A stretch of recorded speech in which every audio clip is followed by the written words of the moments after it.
Hi everybody. I hope you're having a good day. It's Thursday. I tried to do the recording on Tuesday. I was not in the mood. No, every time I tried to say something, it just went sad, sadder, saddest. Yeah. The thing about it's been a minute since I've had COVID. And the thing I forgot was the fatigue afterwards is really soul crushing. So, I think it'll be a few more days before I'm feeling completely out of the woods. But at least I'm not contagious anymore. At least I'm not, having the symptoms anymore. I just have the post-COVID fatigue, which is really, if you have never had COVID, if you were one of the weirdos out there.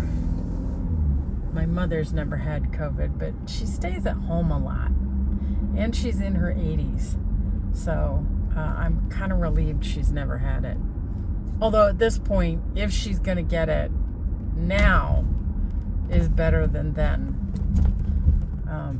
I had a friend who was in the first round of COVID catchers, and it nearly killed her. It was a horror show. She was so out of breath she couldn't talk. So all I could do was just send her a little text message, thinking of you. And that was for weeks. She was sick for such a long time. So they didn't even know what it was at that point. So if you've got to catch COVID, do not go back in time and catch it back before we had the vaccines and stuff. Catch it now. That's my advice to you. Today I'm going to the law building, and my client hooked me up with a new client, so next week I will be visiting a new office, which is nice. And I'm starting to make a plan for January to ramp up the business and start hiring people. Such a scary thing to say. Oh. But you've got to keep things moving, right? And I can't keep doing it all by myself. So I've got to get enough work that I can afford to hire somebody to come in and help. That's my goal. So we'll see what happens. Boy, it's very traffic-y for a Thursday morning. There's a lot of cars. So I don't know if you guys are following all this Epstein stuff, but I had written a pilot about a bookkeeper and her ex-husband shows back up. He's a criminal. He shows back up in her life, and he's got Epstein's hard drive. And now, I don't know if I should be writing the pitch deck and the Bible, because this whole story idea may be dead in 3 months, depending on how this story shakes out. I do believe that there is some there. I do believe that the squirmy in chief is just trying to squirm his way out. Listen, I voted for the girl. So he is not my fault. And the fact that people are like, wait a minute, he spent a lot of time with Epstein. Maybe he was one of Epstein's guys. Okay, all right. I'll let you take a minute and sip your coffee and let your molecules flock back together on that one. But listen, kids, 2 + 2 = 4. And I'm just saying, if you can't do the basic math, I'm going to try to hold space for you. But when you're not in the room, I'm going to laugh at you. Yeah. So I was going to start working on that. I had an appointment with somebody. She needs to do her Bible, and I thought we'll just buddy up, and I'll work on mine and she'll work on hers, and we'll work in tandem and see where this goes. But now, now I'm all, because it's a little more topical than it was. Because when I wrote this, people weren't talking about it. They weren't talking about the Epstein stuff. And I've always believed there's evidence that we haven't seen. I always believed he was a blackmailer. I don't have any facts to back any of this up. This is just my gut. That he cozied up to rich and powerful people in order to get the kind of intel that people don't want out there. On the other hand, everybody fucks. So, if that's all it is, then get over yourself. But if you're doing it to kids, yeah, you deserve to be exposed. For the safety of the other kids in the world. Don't be gross. Those are my opinions. If you've been offended, I don't know what to tell you, because you clearly have never been here before and you didn't know which way things flowed here.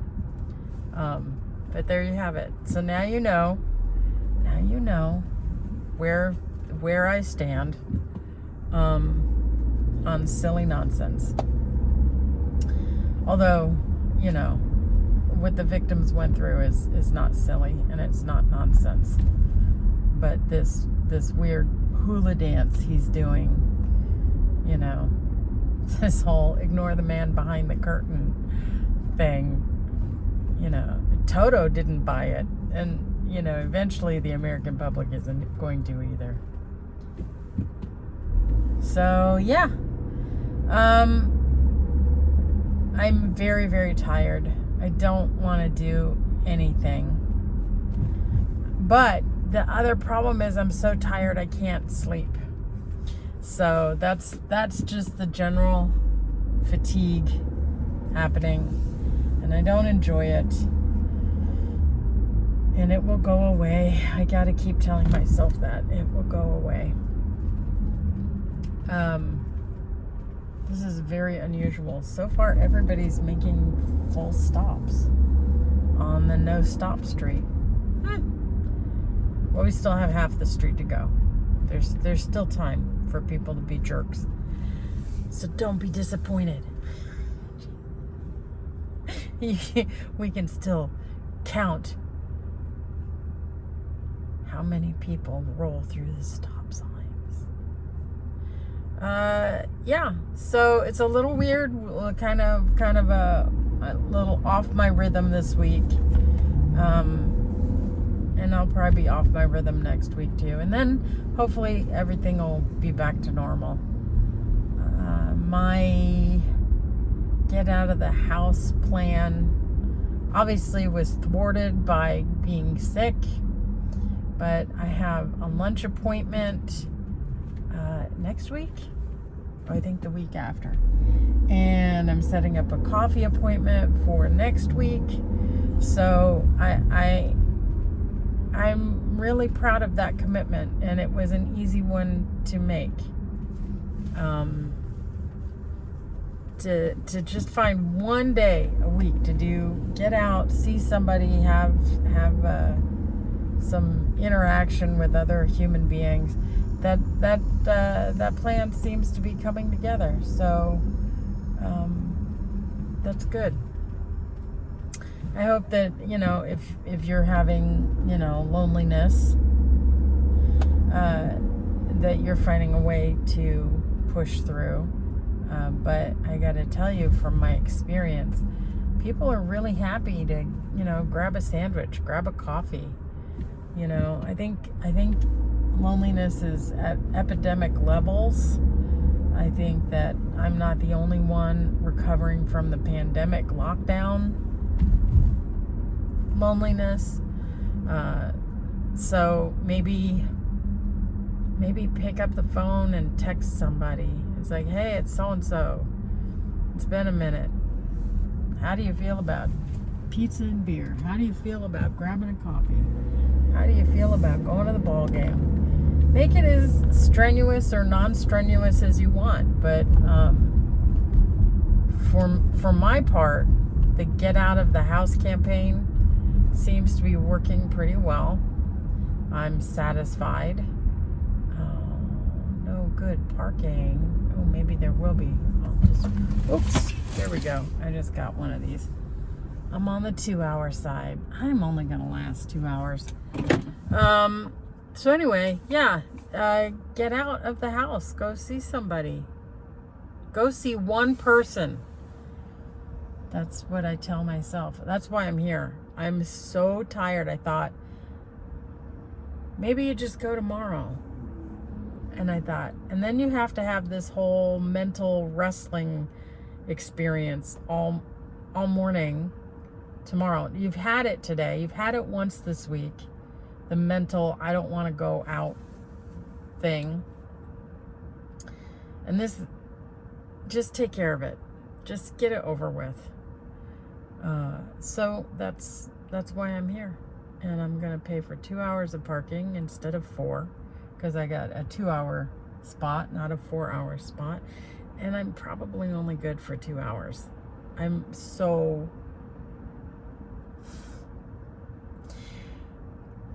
I feel like I've accomplished something, even though I haven't started work yet. Yeah. Okay. I'll talk to you guys later.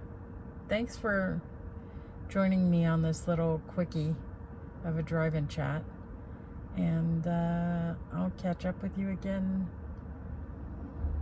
after the weekend. All right. Bye.